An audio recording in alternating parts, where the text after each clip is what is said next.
Welcome back. Previously, we were discussing about some of the various types of interest which we come across during investment or lending in business. In previous session, we were discussing in detail what is meant by effective rate of interest. So, regarding the effective rate of interest, we all know the compounding concept and the effective rate interest, and we know that the amount grows faster in case of multiple period compounding. That is, when the frequency of interest compounding is more than once in a year, which we have discussed or dealt in the previous session, like half yearly concept or quarterly concept, that is known as multiple period compounding. So in case of effective rate of interest, this multiple period compounding offers a more amount when compared to other types of interest, because the actual rate of interest realized, called effective rate of interest or effective rate, in the case of a multiple period compounding will be more than the annual rate of interest, which is otherwise known as nominal interest. Because in multiple compounding or compounding concept, whoever the amount invested or the money lended will get more amount because of that compounding concept rather than a normally interest rate concept. So, effective annual interest rate is a real return on the savings account or any interest payment investment when the effect of compounding over time are taken into account, because in compounding concept you will get more than once in a year. So, it also reveals the real percentage of rate owed in interest on a loan.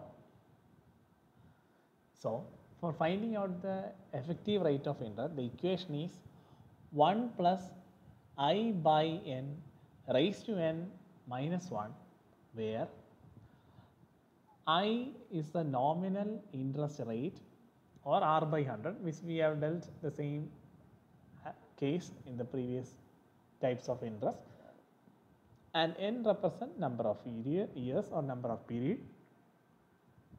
So let's discuss with an example in order to find out the real difference between effective rate of interest as well as a nominal rate of interest.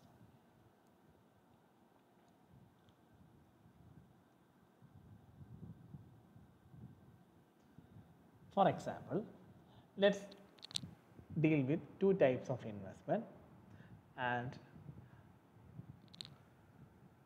in one case the interest rate is 10% interest compound monthly. In another case means another type of investment, you will get 10.1% compounded semi-annually. So this concept is, you have invested into investment ventures and the investment amount will be the same, but the interest rate of one venture here is 10% and another venture is 10.1%. The only difference is, in case of 10%, here the interest is compounded monthly, and in case of 10.1%, here the interest is compounded semi-annually. So you may think that here the interest rate is 10.1%, so that particular investment venture will be more appreciable or will offer more returns rather than this one. But on the basis of effective annual rate interest comparison, you will find out the exact difference between these two concepts. The concept is simple. Whatever the investment may be, if you are getting a compound interest concept, if you are getting multiple times in a year, if you are getting more times in a year, the effective rate will be high. If you are getting less times in a year, you will get a effective rate with a lower effective rate. So let's prove that in the mathematical form. So the effective annual rate of interest is 1 plus I by n raised to n minus 1. So in case of first effective interest rate, 1 plus I by n raised to n minus 1. Here 1 plus I is R by 100, that is 10 by 100, you will get 0.10 divided by interest compounded monthly. That means you will get 12 times. So divided by n means number of periods. So remember, it may be in years, it may be in months, or it may be in weeks, or it may be half yearly, or it may be quarterly, depends upon question. So remember, we are going to deal with effective annual interest rate in which the n will be always a period within a year scale. Okay, here 1 plus 0.10 divided by 12 raised to 12 minus 1, you will get 0.104713. Your answer will be 0.104713. It has to be presented in a percentage form, so it will be 10.47%. So remember, an investment where 10% interest compound monthly, here the effective interest rate is 10.47. And in the second case, the effective rate of interest is 10.1% compounded semi-annually. In that case, 1 plus I by n raised to n minus 1 equal 1 plus I means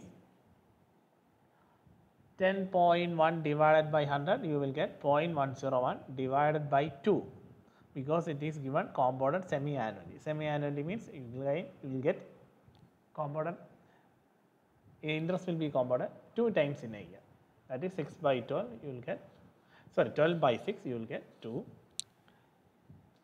So divided by 2 raised to 2 minus 1, and you will get 0.10355, which has to be present in percentage form, you will get 10.36. So see the difference. As in the comparison case, it was said that 10% interest compounded monthly and 10.1 compounded semi-annually. In the first glance, you will understand that the second one was having higher nominal rate, but through effective comparison, you found that the first one is having an effective interest rate of higher interest rate of 10.47 when compared to second case. So from here it is understand that on the nominal interest rate basis, the second venture was more acceptable or profitable. But on the basis of effective interest rate, we found that first investment was better.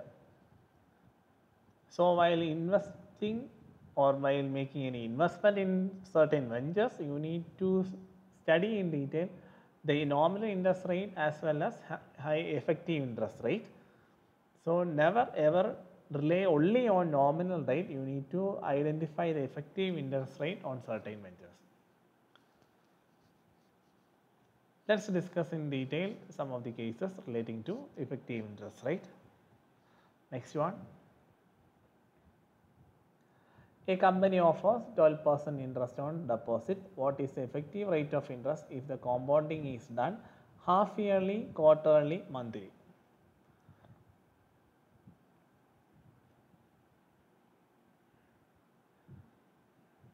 And remember one more thing here, for the computation purpose,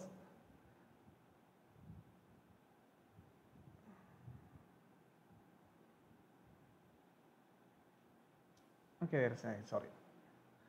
Okay, here regarding half yearly case, the equation is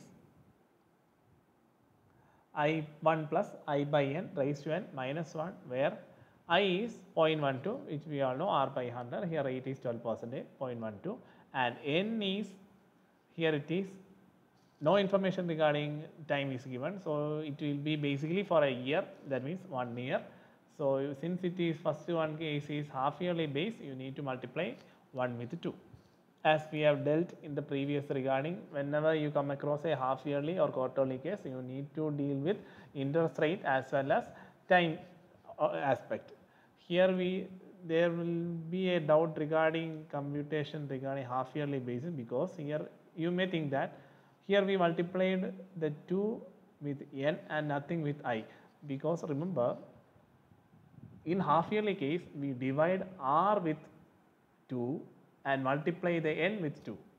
Here it is I means R by 100, and naturally you may think that you need to multiply or divide it with 2. Remember, in this equation we already use a case where I divided by n. N means whatever the case may be, it may be quarterly basis or a yearly basis or a monthly basis, so you already divide it by the certain number. So you need not have to worry about that part. You need to just multiply n with 2 in case of half yearly, 4 with quarterly, and monthly depends. Okay, by substituting it, effective interest rate equal to 1 plus I 0.12 divided by n 2 whole raised to 2 minus 1, you will get 0.1236. You need to represent it in percentage form, that is 12.36 percentage. Next one, quarterly basis. In that case, the equation is EIR or effective interest rate equal to 1 plus I by n raised to n minus 1, where I is 0.12. Again it will be I will be 0.12 and n here the time there is no specification regarding time, so it will be basically for a year. So you need to multiply it with 4. So the equation 1 plus I 0.12 divided by n, here it is 4 into raised to 4 minus 1, you will get 0.1255. Again you need to present the same in percentage form, that is 12.55 percentage.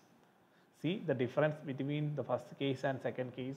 So remember, in effective interest rate concept, whenever you receive the interest multiple times in a year, you will get a more or higher in effective interest rate. And finally, in case of monthly concept, here EIR the same equation, I is 0.12, n equal to, it's for a year, so it is 1 into, since it is a monthly base scale, you need to multiply it with 12. And remember one more thing, if it is on the weekly base, you need to just multiply it with number of weeks in a year. They never ask such a question like that. So remember, sometimes if you come across like that, you need to understand the concept. So by substituting the same in the equation, 1 plus I 0.12 divided by n is 12 raised to 12 minus 1, you will get 0.1268, which has to be again presented in percentage form, you will get 12.68 percentage. So from this same question, you understand that whenever you are getting multiple times compounded interest on your investment, you will get a higher effective rate. More the number of times, you will get higher the effective interest rate. On the basis of such analysis, you need to make effective investment on certain aspect. So never ever depend upon nominal interest rate like the 12% which here already given. You need to study the effective interest rate on each deposits. Okay, that's all for today. We will discuss about the further cases in the coming session. Thank you.